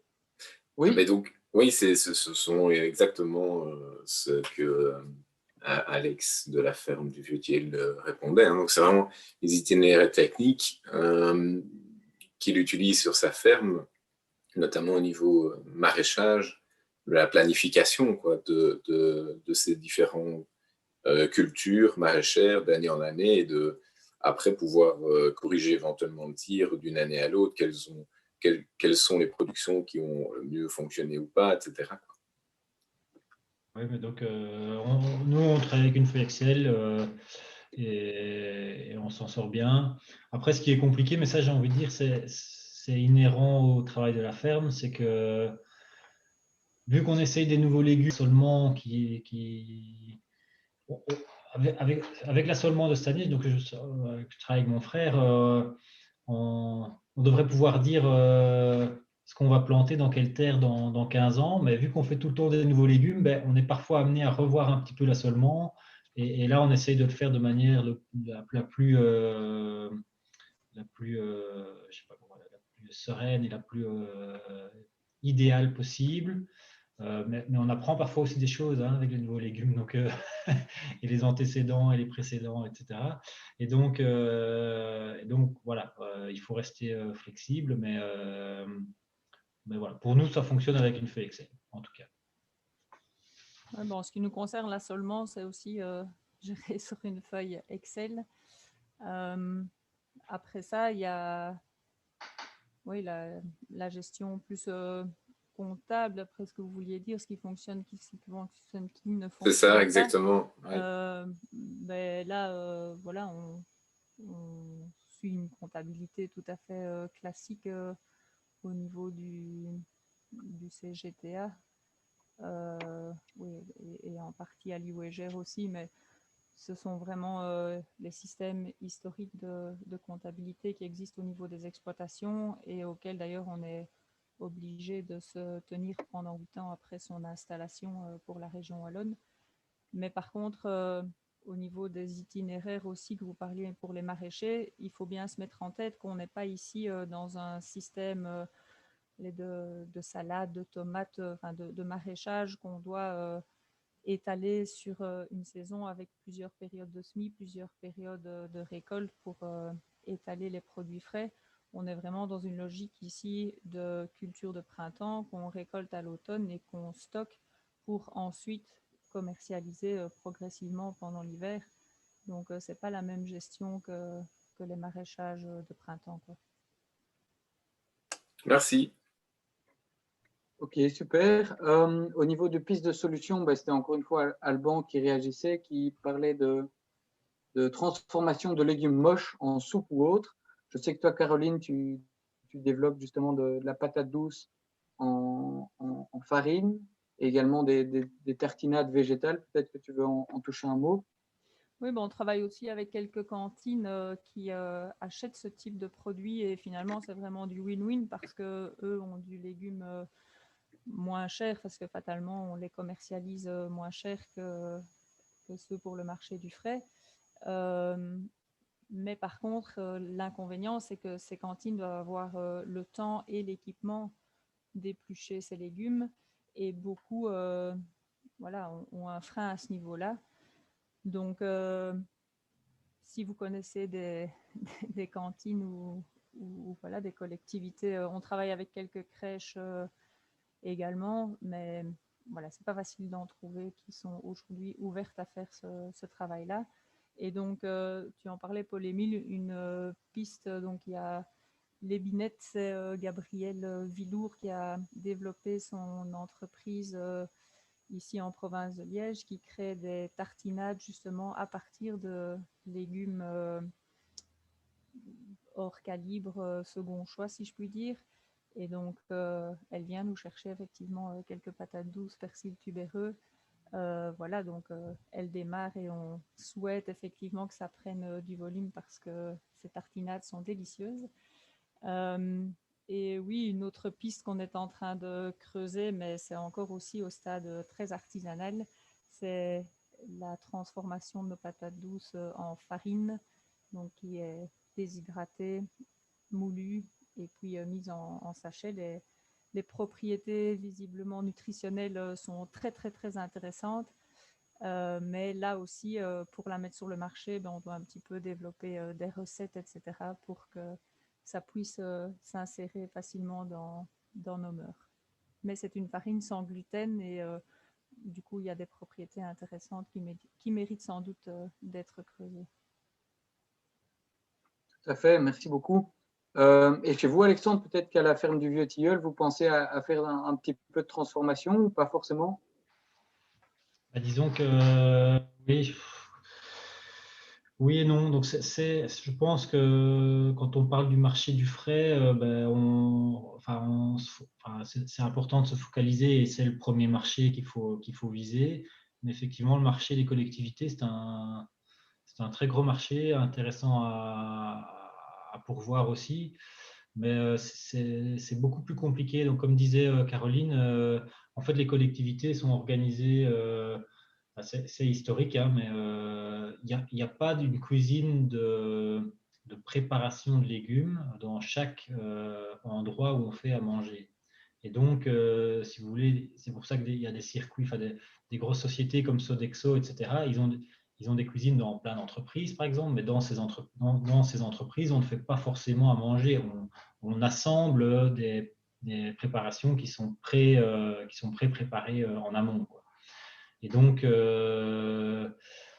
voilà, c'est un marché qui n'est pas forcément évident, quoi, hein. Soit il faut s'équiper, et c'est encore un autre métier. Soit il faut trouver des gens qui sont prêts à travailler avec vous. Donc il y a notamment du côté de Namur, là il y a une légumerie qui va ouvrir alors c'est paysans artisans, mais il y a toute une série d'acteurs dans cette légumerie, et donc tout qui veut y aller aura l'occasion d'y aller. Mais il y a une question de coût de transport qui vient se greffer. Est-ce que ça vaut la peine pour nous, dans une ferme, de déplacer des légumes dans une légumerie, de les préparer, de les faire découper, etc., les reconditionner et puis les livrer? Alors, il faut que ça tombe bien si on veut les faire livrer directement ailleurs. Sinon, ça va revenir à la ferme, et donc c'est beaucoup de questions qui sont pas évidentes, mais donc je dirais c'est des marchés qui sont intéressants, mais qui demandent encore un stade en plus dans la chaîne de valeur. Et donc ça doit se faire de manière posée et bien réfléchir. Et est-ce qu'il y a réellement un marché? Est-ce que les investissements valent la peine? Voilà, quoi. C'est pas le tout d'avoir le produit. Super, merci pour ta réponse. Alors, il y a Hélène Villour, qui est apparemment la cousine de Gabriel, qui fait les tartinades, qui nous demande 2 questions. Alors, la première, c'est quelle est la durée de votre rotation de culture? Et la seconde, c'est intégrez-vous des cultures nettoyantes en bio? Alors pour nous, on est sur 7 ans de rotation. Et des cultures nettoyantes, qu'est-ce qu'on veut dire par culture nettoyante? Donc, une céréale, c'est une culture qui est nettoyante. Donc, oui, effectivement, évidemment. On fait aussi des couverts, forcément. Mais donc, ça j'ai envie de dire, ça revient à la culture bio, à la culture bio en général, quoi, hein. Celui qui fait des carottes en bio, il a plutôt intérêt de ne pas les faire chaque année sur le même champ, sinon il va y avoir des problèmes, hein. Donc, voilà, j'ai envie de dire oui d'office. Oui, effectivement, la rotation, dès le moment où on met des pommes de terre, classiquement, l'idéal est de respecter ces 7 années, que ce soit en bio ou en conventionnel. Par contre, l'aspect nettoyant, même si, comme le dit Alex, la céréale est un mal nécessaire, à mes yeux, ce n'est pas la culture nettoyante, elle vient même plutôt salir la parcelle si on ne gère pas. Nous, ici, ces dernières années, ça nous est arrivé de devoir aller à la main arracher les mauvaises herbes dans les céréales, justement parce que quand ça n'a pas assez étalé, ça laisse passer pas mal de mauvaises herbes et c'est vraiment la poisse pour les années d'après. Donc, malheureusement, il n'existe pas vraiment de culture nettoyante en bio. La céréale laisse reposer le sol dans la rotation et donc, effectivement, il faut en mettre. Mais en termes d'adventice, je n'en connais pas encore. On va peut-être demander au CPLV Gémard d'y réfléchir.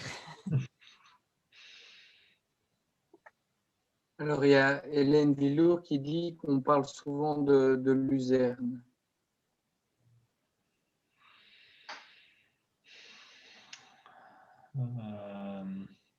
Oui, ouais. On va en mettre cette année.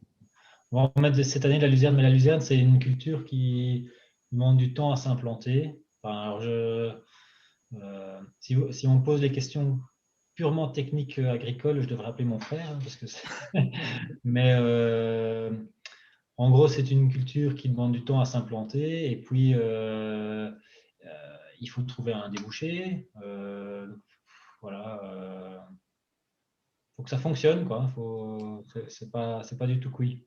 Vous parlez peut-être d'une interculture aussi, mais sans rire, j'ai vu que Julie était dans la salle. Peut-être qu'elle peut répondre. Oui, Julie, si tu veux répondre, normalement, tu peux activer ton micro. Oui, bonjour, Julie de Legrand, CPLV Gémard. Mais allez, dans les rotations idéales, ce serait oui d'avoir une luzerne ou une prairie dans la rotation, on dit toujours, pour un peu laisser les adventices pousser, mais par les fauches, essayer d'épuiser un peu comme les chardons, des choses comme ça, quoi. Après, c'est ça, c'est que dans une rotation de légumes, il faut pouvoir, enfin de culture, il faut pouvoir valoriser ces prairies ou ces différentes coupes, quoi. Mais c'est vrai que dans des situations où parfois un peu dépassées, le fait de déjà vu le fait de remettre une prairie, mais il faut au moins mettre 2-3 ans, quoi, ou une luzerne pour un peu pouvoir voilà, épuiser le stock de mauvaises herbes. Mais voilà. Alors on parle de certains engrais verts hein, qui ont parfois des effets allélopathiques hein, qui empêchent certaines adventices de pousser, mais c'est encore complexe. Et ça, voilà, je ne serais pas experte pour vous en parler, mais je pense que si on avait la solution de l'engrais vert idéal, elle serait connue. Parce qu'après, il faut toujours pouvoir le détruire dans pour la culture suivante, quoi. Qui ne soit pas porteur des maladies qui sont communes aussi aux légumes. Et donc voilà, Super, merci beaucoup. Je vois qu'une personne lève la main, Emel Molenbeek. Je lui invite d'ouvrir son micro et de nous poser sa question. Bonjour, alors c'est Emel. Emel, pardon. Emel, c'est bien, ça fait me, mais c'est vrai que je peux être vache quelquefois. Moi, j'habite Bruxelles et depuis un peu plus d'1 an maintenant, je me rends compte que je suis en train de vouloir totalement changer de direction. Et il me semble, j'ai appris le terme nimaculteur, les non-issus du monde agricole. Et tout doucement, je crois que je vais en arriver là. Mais du coup, je me pose beaucoup de questions sur voilà, comment quelqu'un qui est issu de la ville comme moi, qui a qui a jamais vraiment mis les mains dans la terre à part un petit potager, quels sont les conseils que vous lui donneriez par rapport justement à une ferme familiale? Comment est-ce qu'on… Je ne sais pas si quelqu'un a une expérience là-dedans, mais comment est-ce qu'on peut se lancer? Et alors, ça, c'est une première question. Je ne sais pas si ça rentre dans le cadre de ce Zoom, mais bon, j'en profite parce que je vois que Caroline et Alex ont des fermes de structure familiale, donc c'est ce qui m'intéresse le plus. Et dans un deuxième temps, je voulais savoir, est-ce qu'on peut venir vous rendre visite sur place pour venir voir de mes yeux, histoire, allez, parce que je regarde pas mal de choses, livres, etc. Je participe à des Zooms, je fais des formations, mais ça reste tout ça, c'est très théorique. Et je crois que j'ai besoin de venir voir un lieu vivant pour pouvoir me faire une meilleure idée, m'en inspirer. Donc, les deux questions, c'est ça, les conseils et deuxièmement, est-ce qu'on peut venir vous rendre visite? Merci. J'y vais, Caroline ou... Non, mais moi, je pense que les deux questions se rejoignent dans la mesure où je pense que pour avoir le meilleur aperçu et le mieux se rendre compte de ce dans quoi on a envie de se lancer, ben, peut-être venir faire un petit stage 15 jours au moment des herbages, des mises en place des cultures ou des récoltes ou peu importe. C'est sans doute en vivant le quotidien qu'on se rend compte de ce à quoi on veut arriver. Maintenant, une situation n'est pas l'autre et vous pourrez aller dans 10 fermes et les 10 seront différentes, les techniques sont différentes, enfin, oui, tout est différent d'une ferme à l'autre. Donc moi, le petit conseil que j'aurais envie de vous donner, c'est effectivement d'aller voir un maximum de choses, mais peut-être pas juste une visite d'une heure, de réellement y bosser pendant 15 jours. Ouais, ouais, j'aurais le même... J'aurais le même conseil à donner, c'est de travailler dans une ferme pendant, je dirais pas 15 jours, je dirais faire 6 mois, peut-être. Ouais, je ne voulais pas faire peur à madame. Si elle veut en faire son métier, il faudra travailler plus que 6 mois. Non, Donc, mais ça va, j'ai pas peur. Franchement, je suis prête à foncer. Donc, si l'un de vous deux a une sorte de proposition de woofing, je suis partante et une bonne bosseuse, voilà. Mais dans tous les cas, je rebondis sur ce que disait Caroline, c'est peut-être de faire un mois dans chaque fois une ferme différente et voir des tailles et des cultures différentes. C'est aussi, ça aide aussi. Un maraîcher, même si c'est du travail de la terre et de la culture, c'est pas du tout la même réflexion et le même travail que ce qu'on fait en grande culture. Et donc, voilà, il faut vraiment aller voir et mettre la main à la pâte pour se rendre compte des différents méthodes de travail qu'il y a, quoi. Voilà. Okay, merci. Super. Il y a Olivier qui a ajouté quelques commentaires, alors qu'il disait la luzerne présente une racine pivotante, donc c'est peut-être sans doute difficile à enlever après. Et également, il notifiait pour Emel justement qu'il existe des espaces tests maraîchers, donc où justement les maraîchers qui voudraient s'initier à la pratique ont l'occasion de justement faire des heures et voir si cela leur convient. Donc, je vous conseille de taper dans Google espace test maraîcher et vous tomberez assez facilement sur ce qui existe en Wallonie. Je pense que c'est aussi une bonne initiative pour voilà, s'initier, voir si on est fait pour le métier ou pas. Il existe, Paul, c'est vrai qu'il existe des espaces tests, même ici à Bruxelles, mais l'inconvénient, c'est que tu n'as pas la vision, donc on te laisse tester le travail sur la terre avec voilà, une méthode maraîchère que tu aimerais développer plus tard et en faire ton travail. Mais comment je vais dire, tu n'as pas cet aspect de l'expérience dont tu pourrais bénéficier d'autres personnes. Tu vois, tu testes toi-même sur 1 an, 2 ans. Il y a des fermes-écoles qui existent aussi. Je ne sais pas si vous connaissez donc, les fermes-écoles que le mouvement d'action que le MAP propose. Et effectivement, je vais aller sur une de ces fermes-là. Mais le but, c'était, comme dit Alex, voir plusieurs endroits différents parce que justement, se faire une meilleure idée, une ferme ne travaille pas comme une autre, et puis voir un peu plus loin. Ce n'est pas juste le travail de la terre, c'est aussi comment tu fais pour avoir tes liens, pour vendre, quelles ont été les difficultés, autant bénéficier de l'expérience de quelqu'un, quelle est la bonne taille, comment on pratique, avec combien de personnes on travaille. Tu vois, c'est vraiment tous ces aspects-là globaux. C'est pas juste le fait de mettre la main dans la terre. Voilà. Ouais, excellente remarque. Il y a Alban d'ailleurs qui réagit à cette discussion et qui aimerait également poser une question. Je te propose de le faire par oral, Alban, si tu veux bien. Oui, hein, donc il y avait les espaces tests agricoles. Ici, la question, oui, je remonte un petit peu, la question que je voulais poser aux deux orateurs, c'était est-ce que vous avez le temps de vous former en plus sur votre, entre guillemets, temps libre? Formation digitale ou présentielle, évidemment. Excellente question. Vas-y, Alex. Non, c'est compliqué. C'est compliqué parce que on est aussi sur une culture de printemps, donc semer en avril, récolter d'avril au mois de septembre. Ben, là, vous avez tout l'entretien de la culture qui prend de la place, évidemment. Et puis en septembre, on commence les récoltes. Et puis on stocke et on livre tout l'hiver. Et ici, on est sur la fin de saison, quoi. On va terminer. Mais donc, en gros, on va finir les stocks le 31 mars, entre le 31 mars et le 15 avril. Et au 30 avril, on recommence à planter et à semer. Donc, l'année est bien remplie. Donc, le temps pour se former, ça se fait.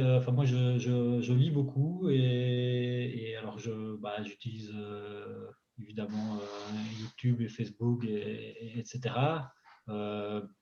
Vraiment le temps de prendre une formation, d'aller à l'étranger, voir des cultures ailleurs. On devrait faire plus. On devrait faire plus. Ben, bon, voilà. Ça, c'est pas toujours évident de savoir. Où mettre son temps.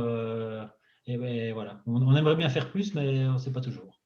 Oui, mais je pense justement à Vers de Terre Production, la chaîne YouTube, maraîchage sur sol vivant en France, écosystème. Ça se développe vraiment bien en France, mais en Belgique, je pense que pas encore, tout à fait. Je dirais qu'il y a quand même pas mal de réseaux maintenant, à l'initiative de GAL ou de Greenotech, par exemple. Il y a Oui, tout à fait. Régénacter Oui. Et donc, ces réseaux-là, quand même, sont actifs et font pas mal de formations. Il y a le CIM aussi. Et donc, il faut pouvoir suivre, mais après, c'est aussi le temps pour pouvoir. Parce que. L'accompagnement, peut-être aussi. Oui, mais c'est surtout il y a la mise en pratique. Donc, c'est bien de se former, mais après, il faut pouvoir mettre en pratique. Et ça, c'est pas toujours facile d'avoir le temps et de prendre le temps de faire ça. Mais bon, voilà. J'ai pas la clé. J'ai pas la clé j'imagine que c'est un peu comme dans tous les métiers, c'est que on n'a pas toujours le temps suffisamment. On prend pas. Je vais tourner ma formule comme ça. On prend pas suffisamment le temps de continuer à se former, et pourtant on devrait. C'est déjà bien d'en être conscient. Et puis après, on essaie de faire mieux, quoi. Merci.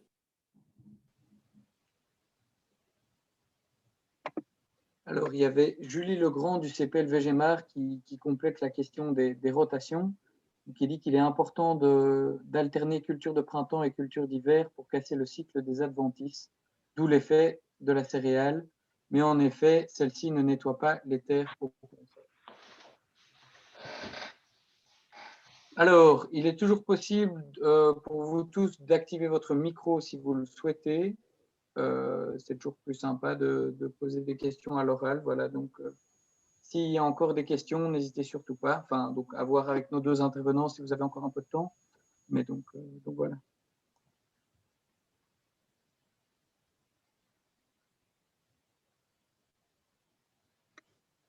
Il y a Martine qui réagit, qui nous dit que cela renvoie à l'Agri-Club 2 qui discutait de l'organisation du temps de travail avec un outil déclic de travail, par exemple. Malheureusement, je n'ai pas participé. Je n'avais pas eu le temps.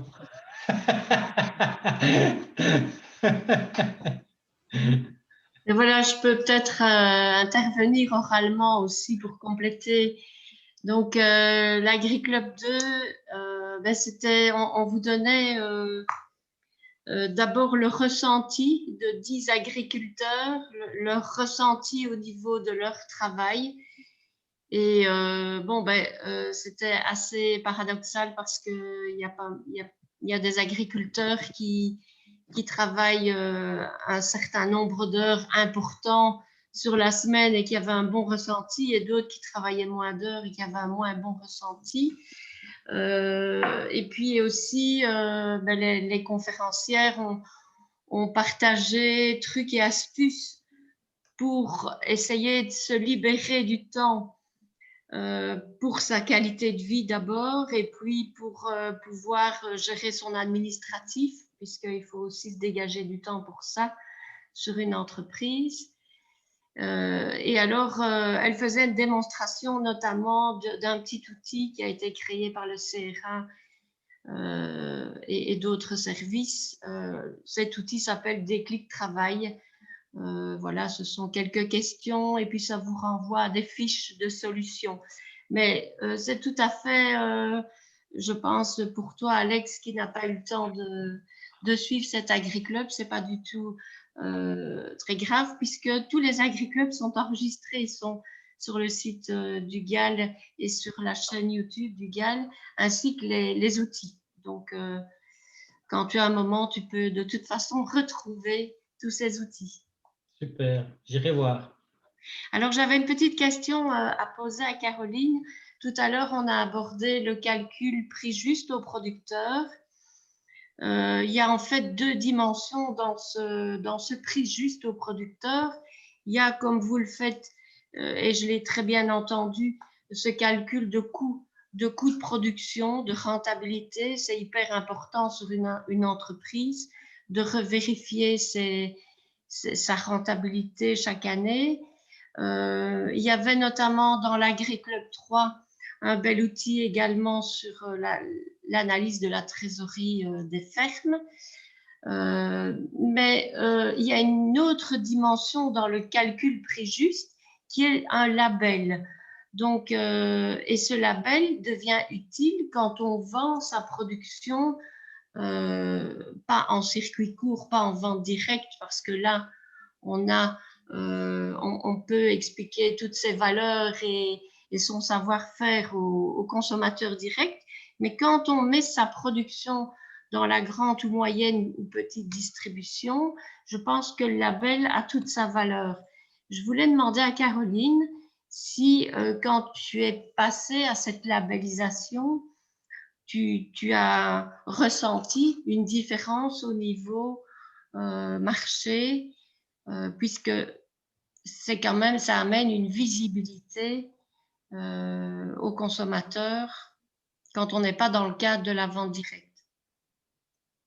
Mais pour ça, il faut que la grande distribution en question, vu que c'est d'elle dont tu parles, accepte ce prix juste. Et comme je le disais tout à l'heure, même si on était déjà labellisé, le label n'a pas suffi ici en début d'année pour avancer avec notre prix dans une de ces chaînes de distribution.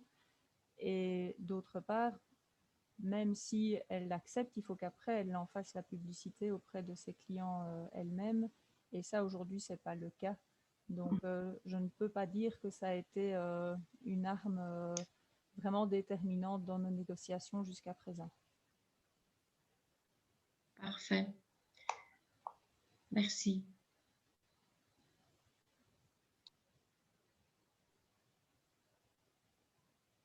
Et à Fabienne qui vous remercie d'autant plus de nous accorder ce temps, voilà, pour cet Agri-Club.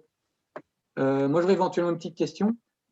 Quelles sont les cultures qui vous posent le plus de problèmes pour le salissement donc, de la culture suivante, quoi. Par exemple, que la culture se ressème ou qu'il reste des tubercules dans le sol qui rejettent, voilà, et éventuellement vos pistes de solutions.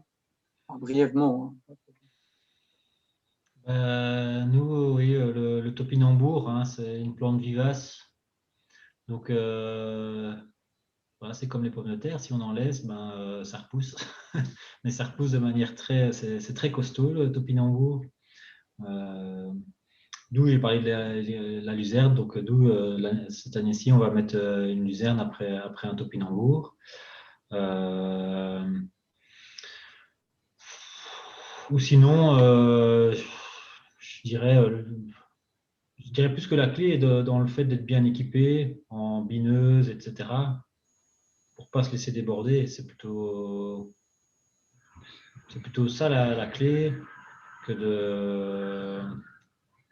Enfin, c'est un tout, hein. Il y a vraiment un tout. L'assolement, comme on disait, mais ouais, être bien équipé, pas se laisser déborder. Et puis pas avoir peur d'y aller avec d'y aller avec l'huile de bras s'il faut, parce que voilà, il y a un moment, il faut pas avoir. Enfin, voilà. Et je rejoins à ce que Caroline disait sur le fait d'aller. Ça lui est arrivé de devoir aller dans des céréales, passer à la rasette. Hein. Je pense que c'est un peu ça quand on est en bio, on fait tout ce qu'on peut pour l'éviter, mais à un moment, si on doit y aller, il faut le faire. Il ne faut pas trop hésiter, quoi. Voilà. Merci. Ouais, donc je ne peux qu'abonder dans ce sens-là. Et chez nous, la culture la pire, ça a été après nos quelques plants de réfort qu'on a mis dans une parcelle. C'est, à mon avis, encore un peu pire que le topinambour. Voilà. Donc, au niveau des repousses, c'est juste horrible. Mais après, outre les mauvaises herbes, il y a aussi les pressions un peu plus en maladie, notamment le sclérotinia, quand on a pas mal de légumes qui se succèdent. Et donc, là, oui, à part la rotation, et il n'y a pas beaucoup d'autres solutions pour le moment, mais en culture légumière, aujourd'hui, c'est un problème. Merci. Je vois que Patrick a deux questions. Patrick, si tu nous entends, est-ce que tu pourrais poster ta question oralement?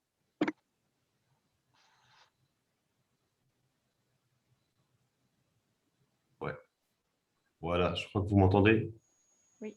Oui. Ok, bonjour, bonjour tout le monde. Donc voilà, je suis Patrick Van Desteen, je suis maraîcher dans la région de Nivelles. Et j'avais deux questions par rapport à l'arrosage.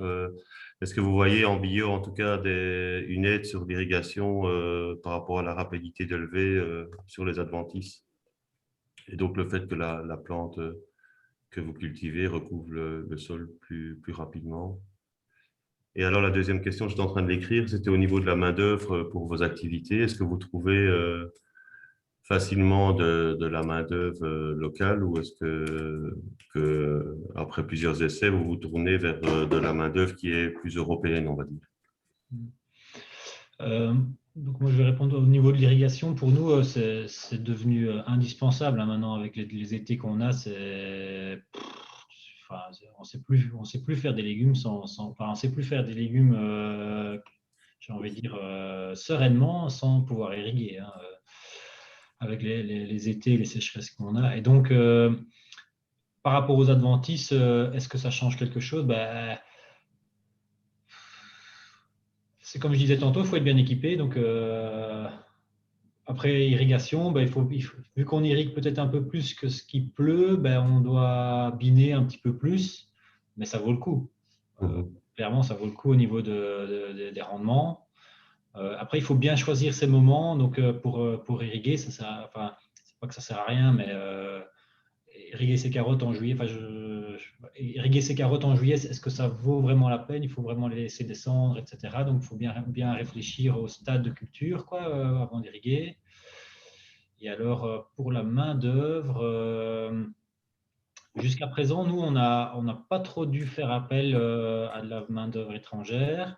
Moi, ce que je fais en général, c'est que 2 fois par an, je mets un post sur le forum. Et là, je reçois en 2 semaines, je reçois 200 emails. Après, ça va très vite. Et surtout là, cette année-ci, j'ai eu beaucoup de candidatures. Mais après, à partir de là, je je prends des gens qui sont que dans les 10 à 15 km autour de chez moi, enfin, qui savent venir en 10 minutes, un quart d'heure, quoi. Et après, j'appelle, bon, je vais très vite en fait, hein. J'appelle, je donne le prix auquel on travaille, donc le travail saisonnier, donc c'est des barèmes standards. Je demande aux gens ça va pas. S'ils disent OK, bah OK, ils viennent à l'essai et je démarre tout de suite. Je ne pose pas trop de questions. Je ne regarde pas non plus, moi, de 18 à 65 ans, tant que les gens savent travailler, qui sont volontaires, voilà, j'ai aucun souci. Et voilà. Et du coup, on a des profils très hétéroclites. On a des gens qui ont été licenciés, qui sont entre deux travaux et qui viennent faire une saison, parfois quelques semaines, quelques mois. On a des retraités, on a des jeunes qui sont un peu paumés dans leur recherche d'études et qui doivent faire un break. Donc voilà. Moi j'utilise le forum, et alors aussi beaucoup le bouche à oreille aussi, hein. Donc dans les gens qui sont parmi la ferme, les copains des copains, etc. Là, on récupère souvent beaucoup de gens. Ok.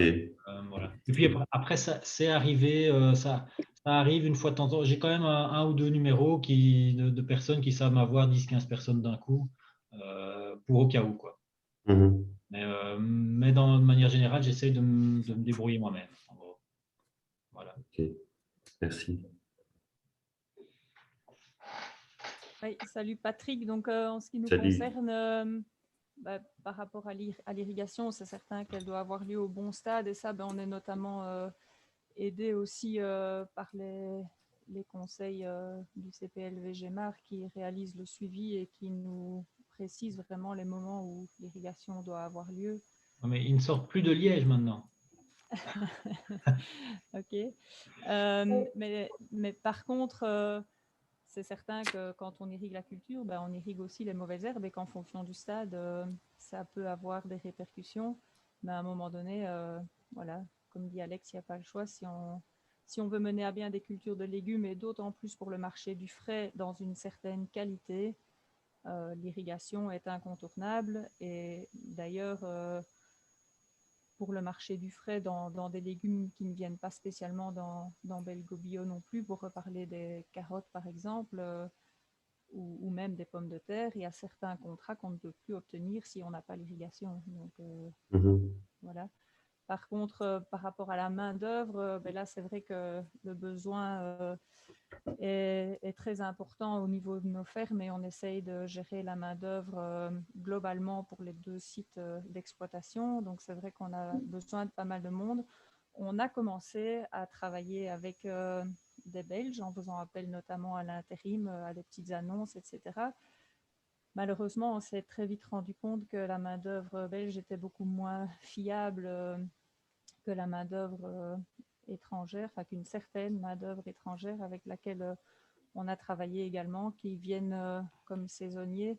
Et donc ici, on a pris le pli de faire revenir une équipe de Roumains avec laquelle on travaille maintenant depuis 3 ans, qui sont vraiment très fiables. Ils reviennent en Belgique, on les loge et ils travaillent avec les cartes saisonniers pendant toute la saison. Par contre, on fait appel quand même à un appoint belge dès que c'est nécessaire. Il y a des périodes où on n'a pas le choix, mais où c'est très bien aussi du coup d'avoir quelques numéros plus locaux, vite dispo et voilà, mais qui eux sont pas nécessairement demandeurs de travailler vraiment tous les jours, 10 heures par jour comme les cartes saisonnières le permettent, non-stop quoi. Voilà. Et là, tu parles principalement du désherbage. Du désherbage et de nos récoltes aussi, parce que dans les légumes dont on a parlé tout à l'heure, que ce soit le yacon, la pomme de terre douce ou le chou doux, tout est récolté à la main. Pour la patate douce, on a quand même l'aide d'une machine, mais il n'empêche que chaque patate douce qui se retrouve dans le palox a été prise à la main. Donc, on a besoin de grosses équipes aussi au moment des récoltes. Ok, merci. Merci pour tes questions, Patrick, et merci à Caroline et Alex. Il y a 2 personnes qui viennent de lever la main, donc par ordre de priorité, c'était Julie Legrand, et puis ensuite ce sera Emel. Donc voilà, je vous propose de poser vos questions ou vos réflexions.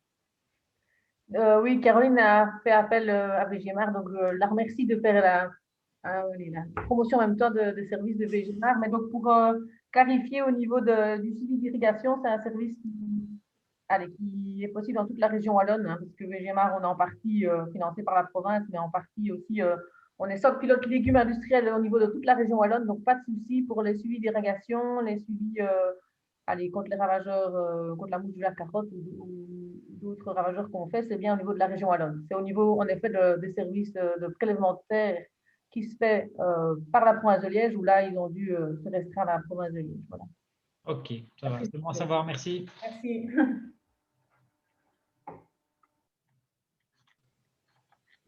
J'avais une question par rapport, mais voilà, je vous dis, hein, je tombe là-dedans, donc j'ai beaucoup d'infos, j'essaye de faire les liens entre ce qui est la théorie et la pratique, ce qui est réalisable. Et en parlant d'eau, j'ai une question par rapport aux ressources, justement, qui m'est venue. J'ai fait une initiation à la permaculture et un des grands principes, en tout cas un des points d'attention, ils disent que voilà, une ressource doit avoir plusieurs utilités et un besoin doit être couvert par plusieurs ressources. Donc, par rapport à l'irrigation, l'eau, je suppose que c'est de l'eau fournie par la commune, mais est-ce que vous avez d'autres moyens de récupérer cette eau comment je vais dire? Oui, est-ce que les principes de permaculture, que ce soit pour le design ou que ce soit pour ce circuit complet dans une ferme, est-ce que c'est applicable dans vos fermes à vous? Est-ce que vous y avez déjà pensé? Donc, non, hein, donc nous, en grande culture, l'irrigation, ça se fait par forage. Donc, on fore des puits à différents endroits sur les terres et puis on amène l'eau là où on doit irriguer. Et donc, il n'y a pas 50 000 techniques pour faire ça. Et transporter de l'eau, ça coûte très, très, très cher. Donc voilà, ça, c'est la technique la plus communément utilisée en grande culture. Après, comme disaient Caroline et Julie, c'est de bien choisir ces moments d'irrigation et pour que ce soit le plus optimum possible. Voilà. Et puis s'il pleut, forcément, bah, là, on gagne du temps, du travail et on est tous contents. Peut-être répondre très vite à la question, la permaculture en grande culture, jusqu'à preuve du contraire, je n'ai pas encore vu d'essais probants. Pour faire très résumé, la permaculture, c'est le lien entre le bio et les techniques de conservation du sol à l'extrême. Et aujourd'hui, malheureusement, faire les deux en même temps, c'est vraiment très compliqué parce que dans la conservation du sol, on utilise des produits phytopharmaceutiques pour aller à l'encontre des mauvaises herbes qui n'ont pas pu être enfouies dans le sol vu qu'il n'y a plus de labour, etc. Et par contre, en bio, on n'utilise plus ces produits de protection des plantes qui ne sont pas agréés en bio fatalement. Du coup, mettre les deux ensemble en grande culture, aujourd'hui, c'est un défi qui, en Belgique, à ma connaissance, n'a pas encore été relevé sur une ferme capable de nourrir beaucoup de personnes. Et donc, ça se fait dans des potagers et dans des plus petites structures pour approvisionner des coopératives plus locales, etc. Et c'est très bien que ces essais aient lieu. Mais aujourd'hui, pour faire face à l'alimentation du plus grand nombre, à ma connaissance, ce n'est pas encore applicable. Ok, merci. Merci à tous. Il est bientôt 15h moins 5. Du coup, je vous propose de tout doucement clôturer, sauf si quelqu'un aurait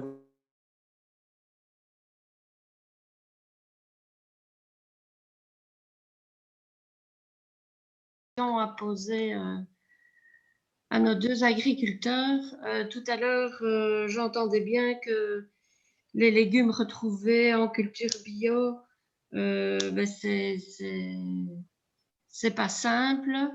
Et un des grands challenges, c'est de pouvoir vendre la production, donc trouver des consommateurs.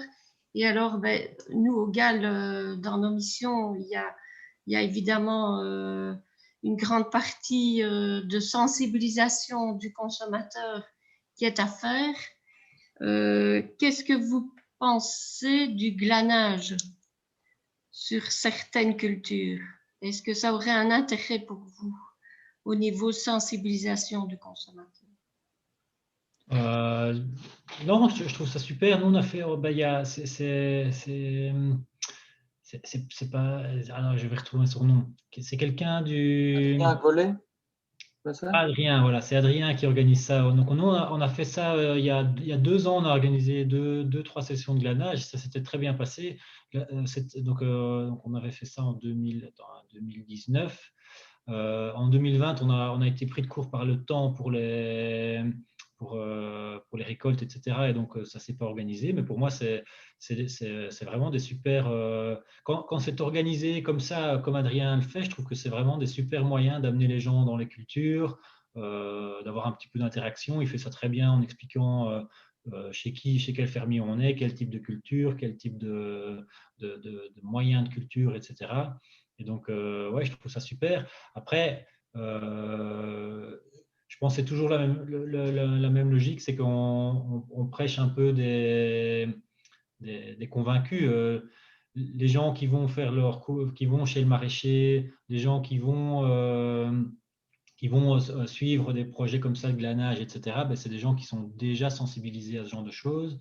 Et la question, c'est comment est-ce qu'on fait pour sensibiliser les autres? C'est ça la question, c'est ça le vrai défi. Et pour toi, Caroline? Je dis que, effectivement, ça doit faire partie des actions que les agriculteurs peuvent mener autour d'eux pour parler positivement de leur métier. C'est très important. Chez nous, il y a du glanage qui se fait, mais de façon plus informelle, ou de temps en temps un petit post Facebook ou l'autre en disant ce champ-là a été récolté, si vous voulez, n'hésitez pas. Et il y a toujours des amateurs. Mais je suis assez d'accord avec Alex quand il dit que les gens qui font la démarche sont déjà des convaincus, et comment aller chercher les autres, c'est encore une autre dimension. Merci à tous les deux. Je pense, comme vous aussi, que les personnes qui se mobilisent sont déjà sensibles, mais peuvent peut-être sensibiliser d'autres. Donc, je pense qu'on doit réfléchir à cette activité-là aussi, avec vous.